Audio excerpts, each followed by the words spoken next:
Most people wake up every morning believing they are free. They make choices, go to work, buy what they want, love who they want, and believe their lives are guided by willpower and personal intention.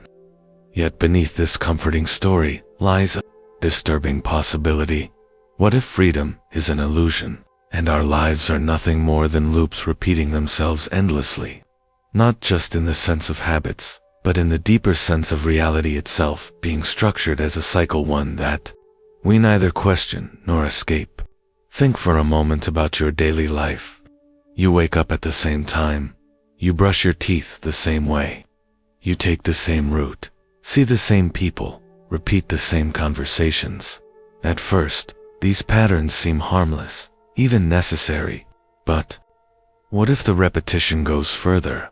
What if your emotional reactions, your conflicts, your failures, even your desires, are not new events, but echoes, replayed variations of the same unconscious script? Psychologists call this conditioning. We inherit it from our upbringing, our environment, our culture. Trauma repeats itself across generations. Societies recycle the same narratives, the same wars, the same power struggles. Empires rise and collapse in eerily similar ways, as if history itself were a broken record. What if this endless loop is not an accident, but the very structure of existence? The unsettling part is not just that the loop exists. It is that most people never realize they are caught inside it. Like fish that do not know what water is, we swim through the cycles of life, believing them to be natural, inevitable, even rational. We mistake repetition for choice. We call routine stability. We label our programming as personality. But some thinkers, mystics, and philosophers have dared to break this illusion. One of them was George Ivanovich Gurdjieff, a man whose ideas were so unsettling, so radical, that even decades after his death, whispers of government suppression surround his name. Gurdjieff claimed that human beings live in what he called a state of waking sleep. We appear awake, but in truth, we are unconscious machines, repeating the same loops of thought and action endlessly. To hear this claim for the first time feels offensive, even absurd. No one likes to imagine themselves as a machine, and yet, the more we examine our behavior honestly, the more undeniable it becomes. Here is where the story darkens. If Gurdjieff's claims were harmless speculation, they could be dismissed as esoteric rambling. But they were not harmless. They struck at the heart of what governments, institutions, and even religions rely on: control through unconscious repetition. If human beings were to wake up, to see the loops for what they are, they might become ungovernable. They might break the cycles of obedience, consumerism, and war. And so, as history has often shown, dangerous knowledge does not survive without resistance. The FBI, according to certain accounts, kept tabs on Gurdjieff and those who studied his methods. Some argue that his teachings, if widely spread, threatened the machinery of social control too deeply to be tolerated. We are left with a chilling question. What if the prison is not outside us, but inside us? What if the chains are invisible, woven not from steel but from patterns of thought and cycles of behavior? And what if someone, decades ago, had already found a key, only for that key to be hidden away, silenced, erased from the public mind? The question is not whether the loop exists. It is whether you are willing to see it. George Ivanovich Gurdjieff was not a conventional philosopher.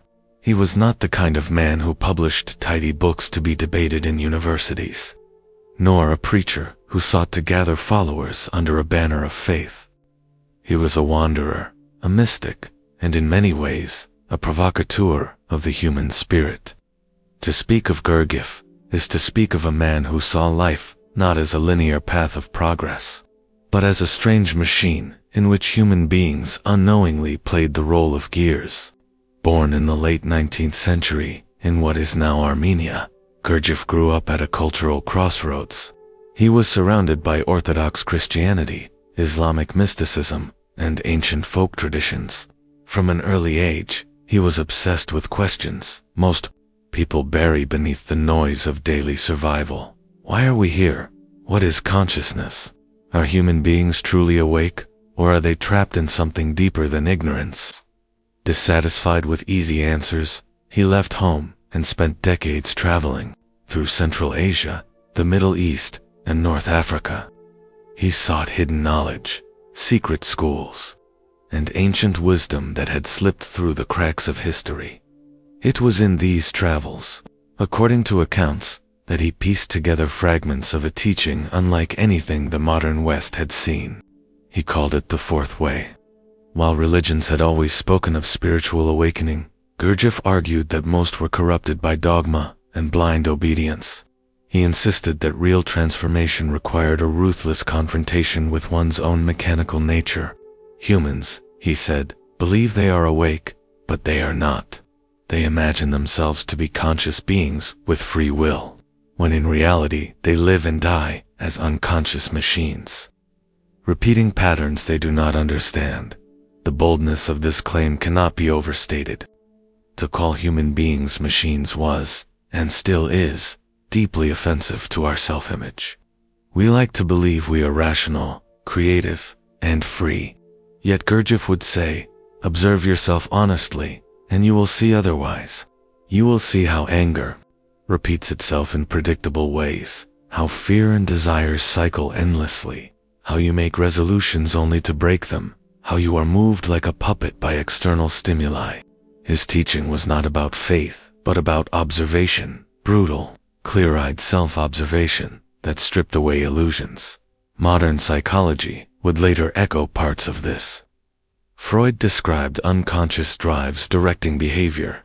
Skinner demonstrated how conditioning could shape action. Neuroscience today reveals the role of automatic brain processes that run faster than conscious thought. Even the concept of neuroplasticity, the brain's ability to rewire itself, resonates with Gurdjieff's claim that humans could transform, but only through immense effort, where science and therapy speak in clinical terms. Gurdjieff spoke with raw urgency. Unless you awaken, you will die having never truly lived. Yet his teaching was not a philosophy to be read in comfort. It was a discipline to be lived. He gathered groups of students, first in Russia, later in France, then in America. His methods were unorthodox, even shocking. He used music, dance, exhausting physical labor, and paradoxical instructions to jolt students out of their mechanical patterns. Some accused him of cruelty, others of genius. His aim was always the same: to create conditions in which people could experience their sleep, and in that moment of recognition, awaken to a higher level of consciousness. But this awakening was not merely personal. Gurdjieff insisted that individuals trapped in mechanical sleep were easily manipulated. They were playthings of governments, ideologies, and mass movements. A sleeping humanity was predictable, controllable, and endlessly exploitable. Only an awakened human could step outside the loop, see the machinery of society for what it was, and act with true freedom. Here lies the danger.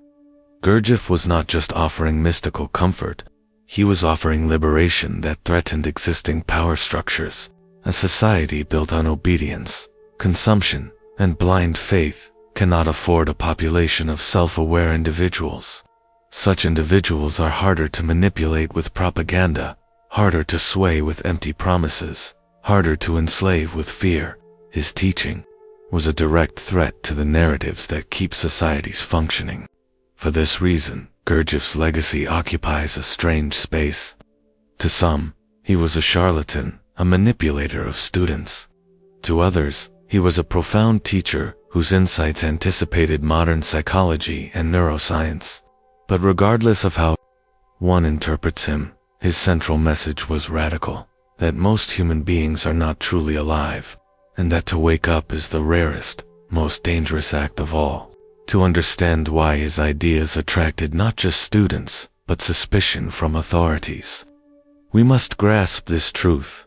Awakening is not just a personal revolution. It is a societal threat. And when knowledge threatens the machinery of control, it does not spread freely. It is resisted, monitored, sometimes even silenced. There is a chilling simplicity to Gurdjieff's claim. Human beings live inside loops. Not only the daily loops of routine and habit, but vast and invisible cycles that govern psychology, history, and even entire civilizations. He suggested that life itself repeats like a wheel turning endlessly, and most of us, unaware of this wheel, are dragged around its axis without ever realizing we are being moved. Think of the body itself. Each day your heart beats in rhythm, your lungs expand and contract. Your cells replicate according to codes written long before you were born. You are a biological loop, repeating cycles of hunger, fatigue, reproduction, aging, and eventually decline. On one level, this is simply nature. But Gurdjieff urged us to look deeper. If even the body is bound to cycles, might not the mind and society follow the same fate? Consider habits.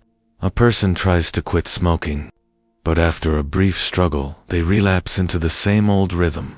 Another vows to change their life, only to find themselves pulled back into the same relationships, the same failures, the same arguments repeated like echoes of a past they cannot escape.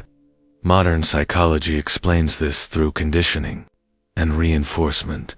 The brain, seeking efficiency, builds pathways that fire again and again until they become nearly impossible to break.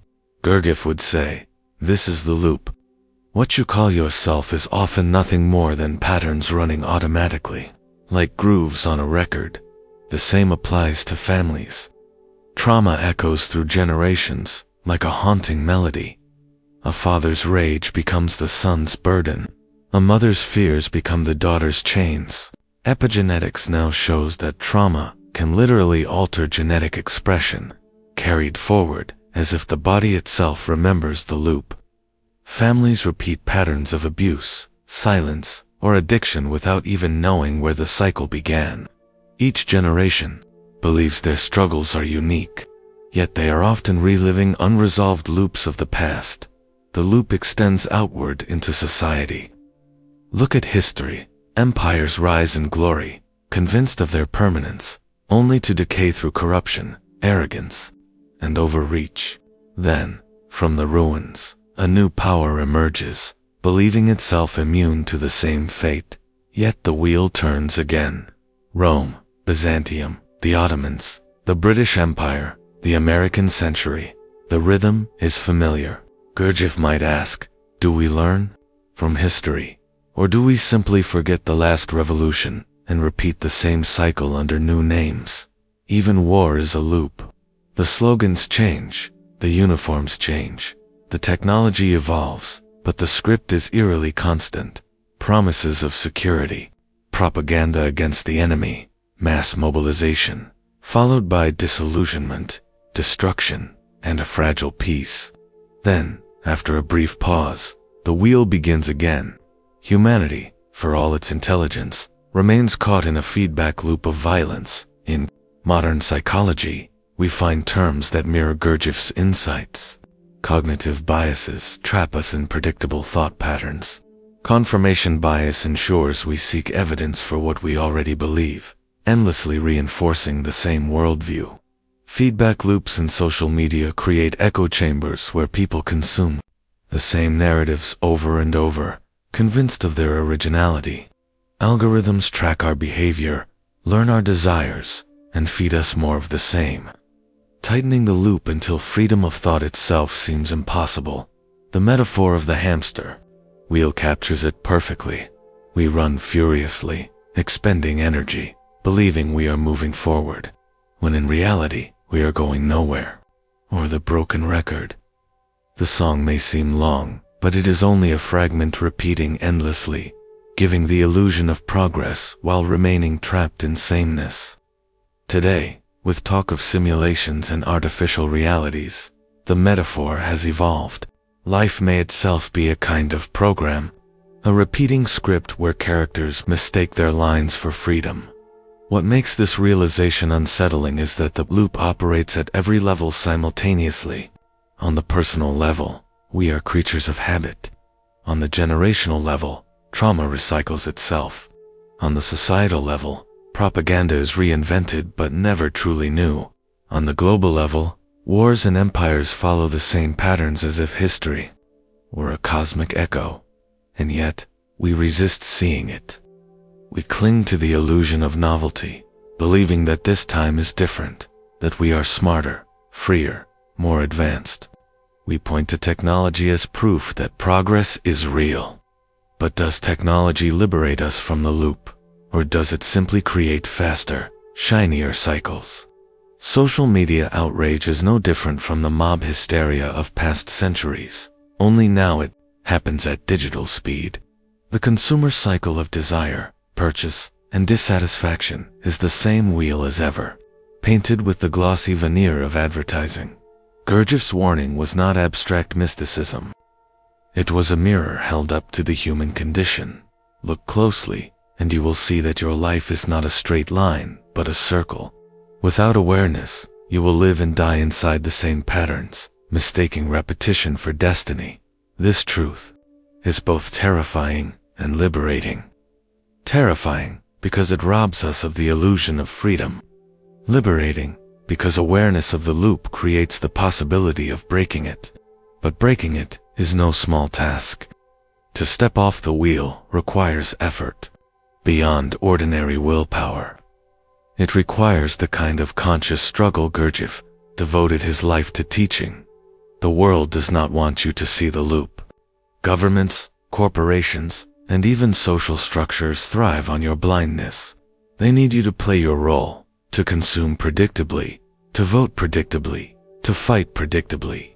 A society of awakened individuals would be uncontrollable, unpredictable, and therefore dangerous to the machinery of power. This is why the loop is reinforced, why distraction is endless, why true self-observation is so rare, and yet, once the loop is seen, it cannot be unseen.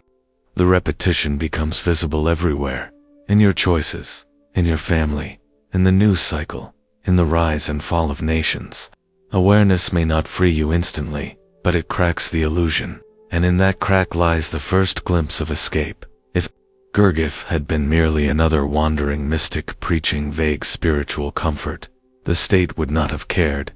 Mysticism that numbs the masses is not dangerous, it is useful. Harmless philosophies that tell people to be passive, to wait for salvation in another world, often serve the interests of power rather than challenge them. But Gurdjieff was different. He was not offering escapism. He was offering disruption. His central message was simple but explosive. You are not awake. You are being lived by mechanical forces you do not understand. And if you can awaken, you can begin to resist those forces. In other words, you can become unpredictable. You can no longer be controlled in the same way as the obedient herd. 4. The structures of government, corporations, and intelligence agencies. This kind of awakening is not just inconvenient. It is dangerous. History shows us a familiar pattern. Whenever an individual threatens the machinery of obedience, the machinery responds with surveillance, smear campaigns, or outright elimination. Martin Luther King Jr. was tracked relentlessly by the FBI, not just because he opposed segregation, but because he began questioning economic injustice and American imperialism abroad. Malcolm X was considered so subversive that his every move was recorded until he was silenced in a hail of bullets. Whistleblowers who reveal the hidden operations of power, from Daniel Ellsberg to Edward Snowden, are branded traitors. Not because they lied, but because they told the truth. Why, then, would a man like Gurdjieff fall under suspicion? Because his teachings directly attacked the invisible chains that keep populations compliant.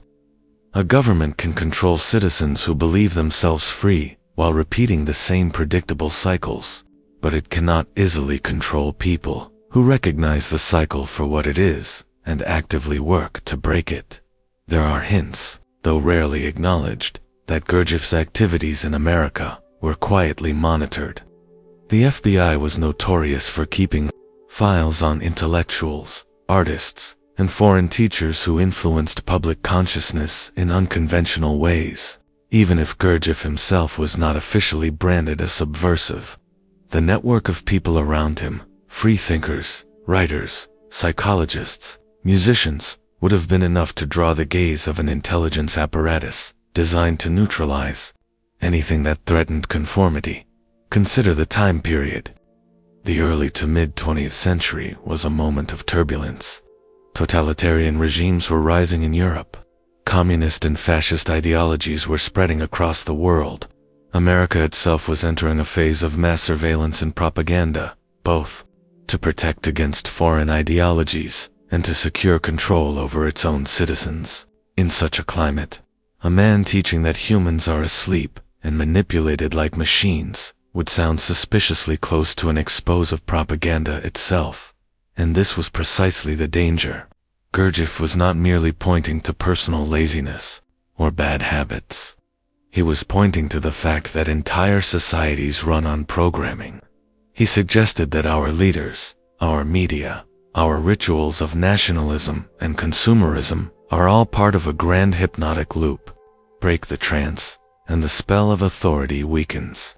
What government could tolerate such a philosophy spreading unchecked?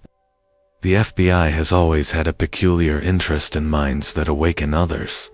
Their archives contain thousands of pages on activists, authors, and public figures whose only crime was to question the official narrative. In this light, Gurdjieff's insistence that most of humanity is living in a dream world takes on a revolutionary edge. If a significant portion of people began to wake up, to see through the machinery of habit and propaganda, the entire economic and political order would tremble. Imagine a society where citizens no longer responded predictably to advertising, where they no longer believed the manufactured narratives of war, where they refused to play the tribal games of division that keep populations distracted and controllable. Such a society would be nearly impossible to govern through traditional means of manipulation. This was the subtext of Gurdjieff's teaching, and this was the threat. It is telling that many of Gurdjieff's ideas quietly seeped into circles of psychology, art, and philosophy, but rarely entered mainstream culture directly.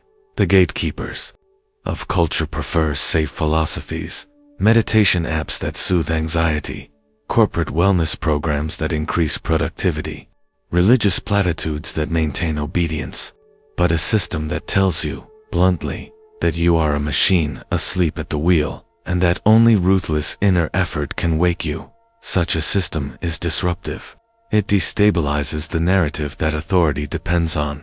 The story of Gurdjieff and the FBI is not one of dramatic raids or trials. It is subtler than that. It is the quiet monitoring, the categorization of his work as suspicious, the silent erasure of his name from the mainstream, even as his ideas filtered into underground circles. Suppression does not always look like censorship. Often, it looks like silence. By ensuring that his teachings remained marginal, obscure, or ridiculed, the machinery of control neutralized the threat without ever having to confront it directly. And so, Gurdjieff's legacy became a ghost, whispered about in certain circles, studied by seekers, dismissed by the mainstream. His warning that humanity is trapped in loops of sleep became itself trapped in a loop of suppression, a loop enforced by the very forces he sought to expose. If Gurdjieff was correct, that most people live in a state of waking sleep, then the next question is unavoidable. How is this sleep maintained? Why, despite revolutions, technologies, and apparent freedoms, does humanity always circle back into the same cycles of distraction, division, and obedience? The answer lies in psychology, not the liberating kind, but the weaponized kind. From the moment we are born, invisible hands begin shaping our thoughts. Parents, teachers, peers, institutions, all act as conduits for a culture that tells us what is real, what is valuable, and what is forbidden. Education is often less about awakening intelligence and more about standardizing it. Children quickly learn that good behavior means obedience to authority, and creativity must fit within prescribed boundaries. This conditioning is subtle, but it prepares the mind for a lifetime of predictability. The loop begins early. Modern psychology provided the blueprint for these mechanisms of control. Ivan Pavlov, in his famous experiments, conditioned dogs to salivate at the sound of a bell. He showed that behavior could be programmed through association, bypassing conscious thought entirely. B.F. Skinner advanced the idea further, demonstrating that with enough reinforcement and punishment, organisms could be made to behave almost mechanically. These insights, though originally scientific, became tools of governance and commerce. If animals could be trained into loops of response, why not people? The great manipulator of the 20th century, Edward Bernays, understood this with chilling clarity. A nephew of Sigmund Freud, Bernays took the deep insights of psychoanalysis and bent them toward propaganda and advertising. He called it public relations, but in truth, it was the engineering of consent. Bernays showed corporations and governments that people could be guided, not by reason, but by triggering their unconscious desires and fears. Cigarettes could be sold as symbols of liberation. Wars could be sold as moral crusades. Democracy itself could be sold as freedom, even when it was little more than managed perception. This is the machinery of the loop. External systems feeding internal conditioning until thought itself becomes predictable. The news cycle thrives on this repetition. Every day, headlines follow the same emotional template: fear, outrage, distraction, relief. Crises are magnified, forgotten, and replaced by new crises. The details change, but the rhythm remains the same, like a hypnotist's pendulum. In this rhythm, citizens never pause long enough to ask deeper questions. They live reactively, bouncing between fear and amusement, outrage and apathy. Social media has intensified this cycle to near perfection. Algorithms learn the triggers of attention and feed them back with endless precision. Every notification, every like, every recommended video is a small electric jolt, a miniature Skinner box in the palm of your hand. We scroll not because we are curious, but because we are conditioned. The loop is no longer cultural alone, it is neurological. Dopamine itself has been drafted into the machinery of control. Consumerism, too, plays its role. Entire economies are structured around dissatisfaction. Advertisements whisper that you are incomplete, that happiness waits just beyond the next purchase. Yet once obtained, the product loses its power, and the cycle begins anew. This endless treadmill of desire is not a flaw of capitalism, it is its engine. People run endlessly, chasing fulfillment that never arrives, and in the running, they remain too exhausted to wake up. Even politics functions on this principle. Left versus right, conservative versus liberal, red versus blue. The details may vary across nations, but the binary structure is nearly universal. Citizens are conditioned to identify with one side, to fear and despise the other, and in this emotional loop, they rarely notice that the overall system remains unchanged. The pendulum swings between parties, yet the machinery of power continues its course, uninterrupted. What is chilling is not merely that these loops exist, but that they exploit the deepest architecture of the human mind. Cognitive biases, for example, act as pre-installed programs. Confirmation bias ensures we seek information that supports our beliefs. Availability bias ensures we overestimate threats we can easily recall, like plane crashes or terrorists. Attacks while ignoring systemic dangers, like climate collapse or economic inequality. These biases keep us trapped in short-term, emotionally charged thinking, incapable of stepping outside the loop to see the larger structure. Even biology conspires in the cycle. Trauma, when unresolved, echoes across generations. Epigenetic research shows that the stress responses of one generation can be biologically transmitted to the next, priming children to inherit the fears of their parents. History, psychology, and biology conspire to create a self-perpetuating machine of repetition. The result is a society that appears free on the surface, but is deeply mechanical beneath. People choose careers, partners, political parties, and even spiritual beliefs not as acts of free will, but as conditioned responses to external cues. They argue passionately about their choices, convinced they are unique, while their patterns remain predictable to anyone who understands the underlying machinery. Gurdjieff's description of man as a machine was not metaphorical poetry. It was a psychological diagnosis. But here lies the paradox. None of these mechanisms are inherently evil. Conditioning itself is not sinister. It is simply how the human mind learns. Propaganda is dangerous, yet it also reveals the power of symbols to move masses. The same psychological insights that enslave can also liberate. What makes them dangerous is who controls them, and toward what end. When governments, corporations, and media monopolies wield these tools, the outcome is predictable. Obedience disguised as freedom, sleep disguised as wakefulness. This is how the loop is maintained, not through brute force, as in the empires of old, but through subtler methods, psychological triggers, cultural myths, technological feedback loops. The modern citizen is not shackled in chains, but lulled by screens. Not silenced by censorship alone, but drowned in noise. The prison is invisible because it is made of thoughts, emotions, and desires that feel like one's own. And this brings us to the central dilemma.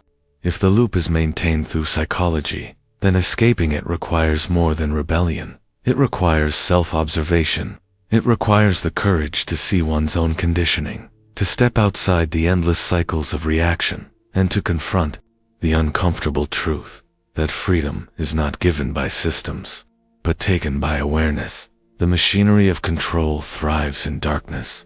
The moment it is seen clearly, its power begins to fade. And yet, even this recognition is fragile, for the loop does not surrender easily. It adapts, evolves, and disguises itself in new forms. The question is whether enough people can awaken before the loop resets once again, as it always has. If the human condition is one of mechanical repetition, if society itself conspires to keep us circling the same loops of thought and behavior, then the question becomes urgent. Is there a way out? For George Ivanovich Gurdjieff, the answer was yes, but it required something more radical than faith, more demanding than philosophy, and more dangerous than rebellion. It required awakening. Gurdjieff called his approach the fourth way. Unlike the traditional paths of the monk, the yogi, or the fakir, which demanded withdrawal from the world into caves or ascetic practices, the fourth way insisted that awakening must occur in the midst of ordinary life. To retreat into isolation was, for Gurdjieff, a kind of evasion. Real freedom could only be discovered in the middle of struggle, amidst the temptations, distractions, and conflicts of everyday existence. At the heart of this path was self-observation. Gurdjieff taught that the first step in awakening was to see oneself as one truly is, not as one imagines or wishes to be. This was not mere introspection, but a radical, almost ruthless witnessing of one's own mechanical nature. He asked his students to catch themselves in the act, to notice when anger flared, when vanity sought approval, when fear dictated decisions. The point was not to condemn these reactions, but to observe them as if watching a machine at work. By doing so, one created a small but vital distance between the automatic impulse and the conscious witness. That distance was the first crack in the loop. Closely tied to this practice was what Gurdjieff called non-identification. In ordinary life, people are swept away by emotions, thoughts, and roles, believing each passing state to be their true self. I am angry, I am depressed, I am victorious. Yet in truth, these are momentary conditions, as fleeting as weather. To identify with them is to lose oneself in illusion. Gurdjieff urged his students to remember, you are not your anger, nor your fear, nor your pride. You are the one who observes them. To disidentify is to reclaim agency from the endless stream of automatic reactions. But awareness alone was not enough. Gurdjieff emphasized the necessity of inner struggle, the conscious effort to resist the path of least resistance. He often told his students to go against themselves, to deliberately challenge their mechanical habits. If one was inclined to laziness, they should act with discipline. If prone to vanity, they should embrace humility. If consumed by fear, they should walk into discomfort. This struggle was not punishment, but the forging of will. Just as muscles strengthen under resistance, consciousness sharpens in the fire of deliberate effort. In many ways, these teachings anticipated modern psychology. What Gurdjieff called self-observation bears striking resemblance to mindfulness practices now validated by neuroscience, where observing thoughts and emotions without judgment alters brain pathways and reduces automatic reactivity. His principle of known identification parallels cognitive reframing, the ability to separate oneself from negative self-talk and reinterpret experiences. Even the idea of inner struggle resonates with contemporary shadow work, the process of confronting and integrating the unconscious patterns we often deny. Long before these ideas entered scientific discourse, Gurdjieff was weaving them into a living system of transformation. But unlike modern self-help, Gurdjieff offered no easy comfort. Awakening was not a weekend retreat or a motivational mantra. It was grueling, unrelenting work. He warned that most people, when confronted with the depth of their own sleep, would prefer to return to dreams. The fourth way was for those few willing to endure the discomfort of truth. To make the method tangible, imagine a person in the middle of an argument. Normally, anger rises, words fly, and reactions unfold automatically, but through self-observation, one notices the tension in the chest, the heat in the face, the impulse to strike back. Instead of identifying with it, I am angry, one sees it as a passing state. Anger is arising. In that moment of recognition, a choice emerges. Perhaps the person remains silent or speaks calmly, breaking the usual chain of escalation. This is a small victory, but multiplied across thousands of moments, it becomes a new way of being. Or consider relationships. Many people repeat the same patterns, seeking partners who mirror unresolved wounds, reenacting childhood dynamics, cycling through the same conflicts.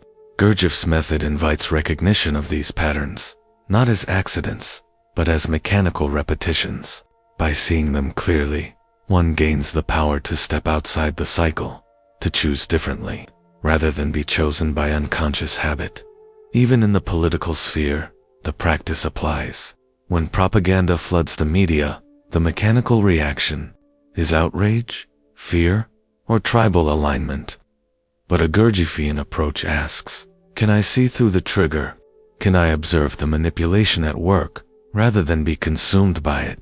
In this detachment lies the beginning of freedom from the loop of mass hypnosis. The implications are immense. If even a small portion of humanity practiced such awareness, the machinery of control would falter. Propaganda would lose its bite, consumerism its grip, and division its fuel. Systems of power rely on predictable reactions. When people cease to react mechanically, the loop begins to unravel. This, perhaps, was why authorities regarded Gurdjieff with suspicion. He was not arming people with weapons, but with perception. And perception is the one thing power cannot fully control. Yet Gurdjieff never romanticized awakening. He insisted it was rare, difficult, and easily lost. To awaken once is not to remain awake forever. Just as one falls asleep each night, consciousness drifts back into mechanical habits unless vigilantly maintained. The struggle is lifelong, but in that struggle lies meaning. Unlike the passive cycles of ordinary life, the fourth way transforms existence into a conscious experiment. Every obstacle becomes material for awakening, every discomfort a chance to break the loop. This vision is both empowering and humbling. Empowering, because it reveals that freedom is possible, not in distant heavens or utopias, but here and now. in the laboratory of one's own mind. Humbling, because it demands relentless honesty and effort, stripping away comforting illusions. To follow the fourth way is to see oneself as both prisoner and jailer, dreamer and dream, and yet, in this paradox lies hope. For if the loop is maintained by unconsciousness, then even a flicker of awareness begins to loosen its grip. Each act of self-observation is a rebellion against the machine. Each moment of non-identification is a crack in the wall. Each conscious effort is a seed of freedom. The work is not easy. It was never meant to be. But perhaps the deepest truth Gurdjieff offered is this: the very struggle against sleep is what awakens us. For centuries, humanity has been warned about cycles patterns that repeat themselves like a haunting refrain in history's symphony. Empires rise, promise salvation, and collapse into dust. Political ideologies ignite revolutions, only to calcify into the very structures they sought to overthrow. Religions, philosophies, and schools of thought emerge with visions of liberation, but end up constructing new prisons of belief. One might think that with so much awareness of these loops, humanity would eventually break free. Yet here we stand, in the 21st century, still caught within a repeating cycle. The scenery has changed, but the loop remains. Modern life is not free from the traps of the past. It has only been reshaped into subtler, more invisible forms. Wars still rage across the globe, but now they are waged, not only with armies and weapons, but with information and perception. The battlefield has expanded into our screens, our conversations, and even our private thoughts. Political polarization divides societies with the same ferocity that once split nations along religious or tribal lines. The slogans and banners are new, but the underlying conflict, the manipulation of identity, and the illusion of choice has never changed. Economic systems promise growth and prosperity, yet they too move in predictable cycles: boom, crash, recovery, and collapse. Individuals build their lives on promises of stability, only to discover that their security is tied to forces they neither understand nor control. A single crash can wipe out lifetimes of effort, plunging millions into despair, while a small elite finds new ways to profit. The loop is not broken, it is monetized, even in the realm of technology. The domain once believed to hold the key to liberation, we find ourselves trapped. The internet, once hailed as a tool of freedom, has become a labyrinth of distraction, surveillance, and subtle manipulation. Algorithms, designed to personalize our experience, shape not only what we see, but what we desire, what we believe, and ultimately, who we become. Every scroll, every click, every pause of the thumb is recorded, analyzed, and fed back to us in ways that tighten the loop of our own conditioning. Where once kings and priests dictated the narrative, now lines of code, invisible and unquestioned, dictate our attention. Surveillance capitalism has constructed a prison without walls. Unlike the authoritarian regimes of the past, it does not demand loyalty through force, it manufactures loyalty through addiction. Our dopamine is engineered, our fears amplified, and our identities reinforced by endless streams of content designed not to free us but to keep us engaged. The machine does not care whether we are informed or misinformed, united or divided, empowered or despairing. It cares only that we remain within the loop, consuming, reacting, feeding the system with our time and our data. Artificial intelligence deepens this trap even further. While it is sold as a tool to enhance human potential, it often functions as an extension of control. AI predicts our behavior, anticipates our decisions, and nudges us toward outcomes that benefit unseen forces, governments, corporations, and agendas that rarely reveal themselves. The danger is not that machines will suddenly turn against us, but that we will willingly hand over our freedom in exchange for convenience. The loop becomes so seamless that we no longer see it. We mistake our cage for comfort. And yet, despite these sophisticated systems, awareness still flickers in the human mind. We sense that something is wrong, that the world around us is staged like a theater where we are both the actors and the audience. But this awareness alone is not enough. The question is not merely whether we are trapped, but whether we are more trapped than ever before. Have the loops become so advanced, so deeply embedded into our daily lives, that breaking free is now almost impossible? This is the haunting paradox of modernity. We live in an age with unprecedented access to information, but also in an age of unprecedented manipulation. We possess the tools to wake up, but we are lulled into slumber by the very systems that claim to empower us. The loop has not vanished, has adapted, evolved, and grown more invisible. It no longer needs chains or guards. It thrives within our routines, our desires, and our unquestioned assumptions. Perhaps this is why, despite centuries of knowledge and countless revolutions, humanity remains stuck. The loop is not merely out there, it is within us. And until we recognize the depth of this entrapment, until we confront not only the systems, but the psychological hooks that keep us returning to them, we will remain circling the same path, mistaking motion for progress. The unsettling truth is that we may not be escaping history's loops at all.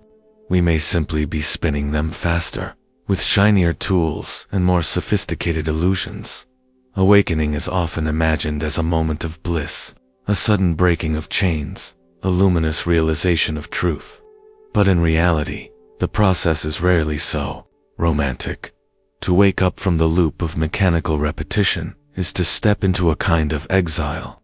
The comfort of shared illusions, the rituals of distraction, the unquestioned beliefs, the stories we tell to make the world feel safe, begins to dissolve. And when you no longer see the world as others do, you risk being misunderstood, or worse, condemned for the very clarity you fought to reach. History has shown us this pattern again and again. Mystics, philosophers, and thinkers who challenged the machinery of conformity were often silenced, ridiculed, or forgotten. Gurdjieff's teachings, for instance, were not warmly welcomed by institutions of power. His message was simple, yet dangerous, that most people live asleep, functioning as if they were programmed, and that only through painful inner work could one escape this condition. But a society built upon sleep cannot tolerate those who try to awaken others. It treats them like anomalies to be erased. The cost of awakening, then, is real. It is not just the loneliness of stepping outside the crowd, but the shattering of your own illusions. To see reality without filters means facing its cruelty as well as its beauty. It means admitting that much of what you once valued was constructed to keep you docile. It means sacrificing the comfort of belonging for the deeper, more difficult task of becoming.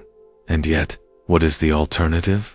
To remain asleep, lulled by the familiar rhythms of consumerism, media, and distraction, replaying the same patterns until the body decays and the spirit never truly lives. For many, that path feels safer, but safety, in this case, is just another word for surrender. This is the paradox. Awakening is neither promised nor permanent. It is a fragile process, requiring vigilance, honesty, and courage. You may glimpse it for a moment, and then fall back into the dream.